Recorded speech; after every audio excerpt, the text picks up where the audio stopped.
What is up? What is going on, everybody? I am back with the Mariners postgame. Boy, did I miss talking about winning, and we have gotten to do it 2 days in a row. What a ball game. What a ball game tonight. The Mariners win at 1-0 over the Rays. Before I get into it, as always, if you guys are new here, hit that sub button for me. Don't forget to hit the like button. If you're wondering why I'm a little flushed and red, we had our second members-only live stream tonight, which was a lot of fun. So I just called the game, so I'm a little tired. If you guys want to join in on those, think about becoming a channel member on my page thing, the join button. So if you guys want to, if not, no worries. Live streams aren't going anywhere. But it was a lot of fun tonight. 1-0, the Mariners beat the Tampa Bay Rays. Who would have thought that second inning Mike Ford single would have held up and the Mariners would hold on to win this thing 1-0? Not only do the Mariners win, everybody else off tonight. So the Mariners pick up a half game. They add a half game on Toronto and Texas and pick up a half game on Houston. It all counts, right? Every single one of them counts. And really a game in this series that felt like you needed to win. You've got Castillo and Kirby games 1 and 2. Brian Wu didn't look sharp as last time. You got Wu and Miller the last two. They're kind of the question marks here. And you're facing Savali and Eflin in the last two, the better two pitchers that the Rays have going in this series as well. So it really felt like you want to win this one. And the Rays bullpen was taxed coming in, but they kind of got a night off. The Mariners bullpen was taxed, and you did have to use some of your arms. So you've got some guys down tomorrow. So really important that they found a way to close that one out, and they do. We're going to talk about all of it. I'm going to dive into it right away. Really, to me, that was one of the best wins of the year. And I know that sounds crazy because the offense was pretty bad, but huge kudos to the pitching staff tonight. What a gem all four of those guys twirled out there today. Absolute stud performances from every single person that took the mound. I will get into all four of them. They all did amazing. This is a good Tampa Bay Rays offense, people. That is not an offense that goes down like that and doesn't score and scores 0 runs a lot. I mean, you have got Yandy Diaz is a good hitter. Lau's good. Arozarena's good. Lowe, Paredes, Rayleigh. All those guys are over a 780 OPS coming in today. Aranda's a good prospect that's hit well in the minors. Harold Ramirez pinched hit. He's having a great season. Your worst hitters are Walls and Bethancourt, and even they have OPSs over 620. Like, they're not black hole bad. So that is a really, really good lineup the Mariners took care of tonight. I thought Luis Castillo was great. I really did. The command wasn't always there in the beginning. I will say a couple of the walks he had to Arozarena, I thought the second walk to Arozarena was 4 pitches. That wasn't very good. The first one he just missed. And I think there was one to Aranda as well that he just missed on a couple of those pitches. I thought Castillo threw the ball well. It wasn't like the 4 walks were just all over the place. He threw a lot of pitches early on because, guys, the Rays are good. They're going to battle. They're going to foul things off. That is a good offensive unit. They hung in there against Castillo, and he got through it. They got some runners on. He pitched well with runners in scoring position. 8 strikeouts tonight, only 4 hits. Not a lot of hard contact. Not a lot of hard contact in this game in general, honestly. I thought Castillo was absolutely fantastic and a great gutsy performance to go back out in that 6th inning, just under 100 pitches and to get through it. Really, really nice outing for Luis Castillo. He absolutely deserves a ton of credit and respect for that. I'll tell you the guy that is, Luis Castillo, yes, definitely. How about Isaiah Campbell in the 7th inning with 3 strikeouts? In between the Josh Rojas error, and we will get to Josh Rojas tonight, Isaiah Campbell, and right now with the Pen, and the Pen did a great job tonight, but we've seen some struggles. They have not been great in September. September's very young, so we shouldn't rush to too much conclusions, but nice to see kind of another guy step in there and deliver a big inning. Fantastic work tonight by Isaiah Campbell. And for a young pitcher to work around that error as well, not always easy to do. So really nice performance from him. Matt Brash, quick 1-2-3 8th inning with the strikeout. Andres Munoz in the 9th. I get it was not pretty. I get it. Munoz is not quite, you don't quite feel like he's the same Munoz as last year. The Rayleigh hit by pitch stinks, but it happens. How about Cal Raleigh on the caught stealing in between, though? What a throw by Raleigh. And Munoz not the quickest guy to first, so he's an easy guy to steal off of. A perfect throw from Cal to JP to nail Luke Rayleigh at second. I really think that helps settle Munoz down a bit in the 9th. Then he walks Aranda. A little frustrating, but then I thought Munoz did a nice job and really buckled down. He gets the strikeout of, or no, excuse me, he walked Walls. Then he gets the strikeout of Aranda. And then how about the slider Munoz threw to Harold Ramirez? Yes, again, it was way outside, but that's what makes it nasty. It was great to see him. He was going fastball, fastball, fastball inside to Harold Ramirez. Threw that slider outside. He needs to get that feel for the slider back. It was good to see him throw a few. I thought the slider looked better last night. I didn't talk about it a whole lot in my post game. I thought he threw some better sliders, against Cincinnati. Thought he threw even the ones to Raley. He got him to swing at the first one. The second one caught the back foot. It's the risk of that pitch. It's got a ton of movement. To lefties, it can be hard to throw because it's going to dive back in on them. It just happened to hit him. But he settled down, got through it, and he ends up getting Harold Ramirez on a slider. Again, do I think Munoz is quite to where I feel he was last year? No. But it's so funny. You pull up Munoz's Savant page, and it's just all red. There is no reason Andres Munoz cannot be one of the best relievers in baseball. Even with maybe not having the best feel for the slider, he has still been insanely good. Let me see if I can bring it up here, actually. Can I do this? Let me see. That's game day. Let's get out of that. Let's go over to Savant.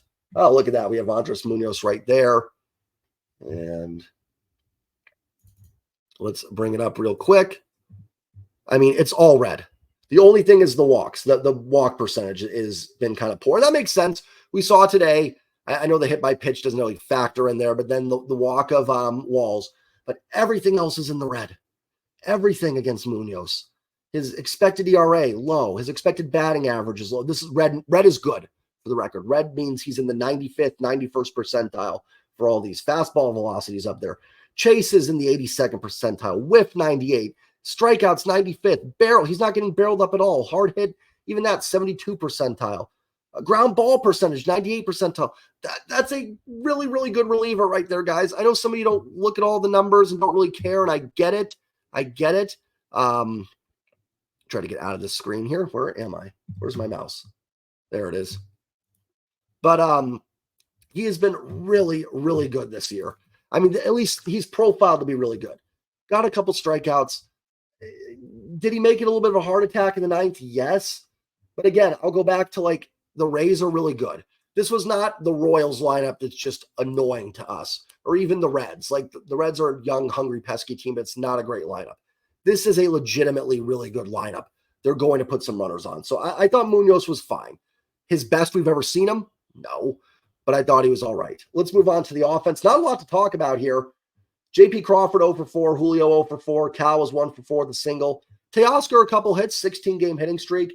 Canzone 0 for 4 did make an amazing diving catch into the stands in the 6th inning. The camera work on Root Sports was a little off on that one.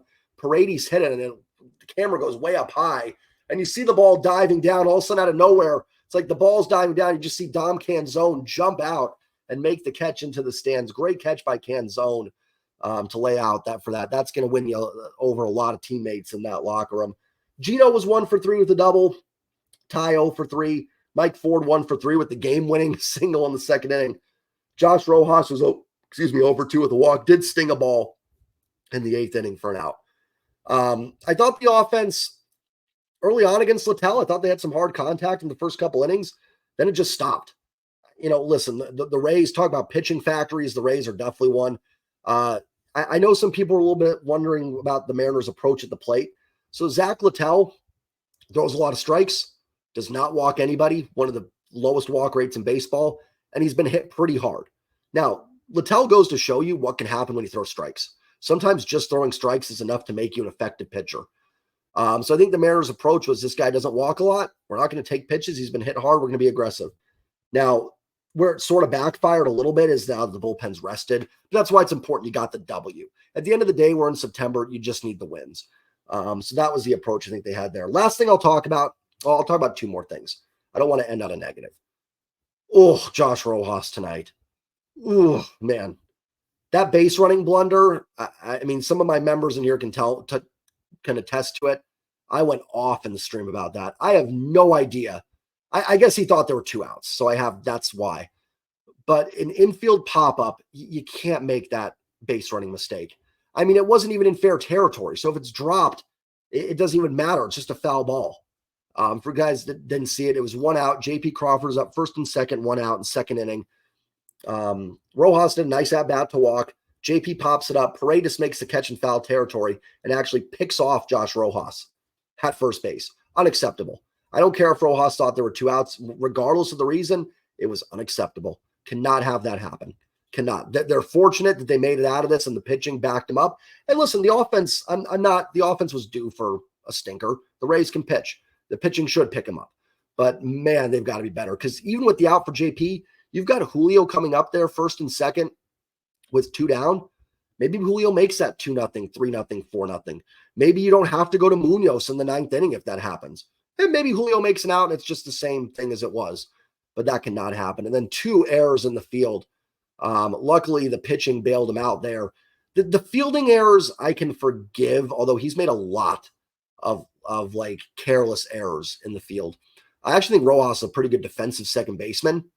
I think it's just some of the routine plays he hasn't made. Got to get that straightened out. Got to figure that out because, again, fortunate to get through it tonight. Can't do that next time because the Rays will punish you for that. Playoff teams are going to punish you for that. I think Rojas will get that cleaned up. But, yeah. Now, for the fact of, like, should they bench him? No, because your other options aren't better, especially against righties. Against the lefty, sure. Start Moore, start Cabby. Against right-handed pitchers, though, Josh Rojas is your best bet. And at this stage in the season, I don't think you can bench guys to prove a point. And I don't think it's a lack of effort necessarily. Although the pickoff, I will get on that a little bit. The errors are just errors. They need to be cleaned up. But yeah, that's the other stuff. Luckily, they won because, man, was I going to go on a Josh Rojas rant. Josh Rojas, I think, owes the whole team steak dinners tonight. He needs to find a nice Florida cigar lounge, get the cabana wear on, and buy everybody some steak dinners tonight because, oh my gosh, they bailed out Josh Rojas. Big win. They are all big at this point. Every win is going to feel season-saving. Every loss is going to feel like the worst loss. It's what it's going to be, guys. There's 22 games left. They are all going to have this emotional level to them. Buckle up. I told you guys to buckle up. Also told you guys to take a deep breath after the Mets and Reds. Now they've bounced back a little bit. All of a sudden, they're 3-4 on this road trip right now. That's not great. That's not what you want to be. But despite not playing their best ball, they've been able to survive some games here. They found a way to win yesterday. They got one against the Mets. They win game 1 here. Get me one more in this series. I'm not against a split here. I'm really not. Tampa's a great team. You're on the road. I know Toronto's playing Kansas City and Texas plays Oakland. I'm not convinced Texas is going to beat Oakland at this point, although I would favor them. Toronto's got to face Cole Reagans, who's been outstanding. By the way, that trade Kansas City's won. The Scherzer, or not the what trade was that? The Aroldis Chapman trade. They've absolutely won that deal so far. But and then Texas goes to Toronto for 4 games after that. So you're going to have a series there where they hopefully someone sweeps the other, beats up on each other, and you get the Angels. Just get out of this road trip. Get me one more. That's not saying if they win tomorrow, I'm saying, oh, I don't care about Saturday, Sunday. Get me a sweep. That would be amazing. Tough road trip, and they've survived it enough so far.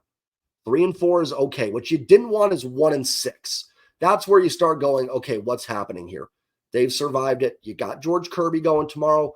Hopefully he falls on Castillo's coattails and has a good game as well. And you can at least, then you guarantee a split and find a way to win one of the next 2 and see what happens. So really, really good win. I think a real gutsy performance today from all 4 pitchers that were out there and from the team in general. And, as much as say, hey, the Rays offense is going to bounce back eventually in the series.